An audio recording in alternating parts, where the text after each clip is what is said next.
At ngayon, nandyan ka na. Di mapaliwanag ang nadarama. Handa ako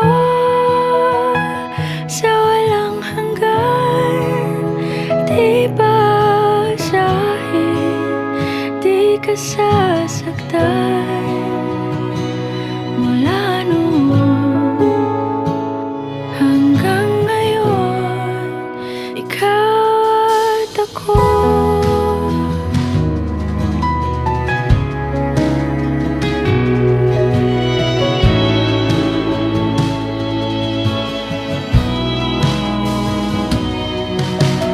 At sa wakas ay nahanap ko na rin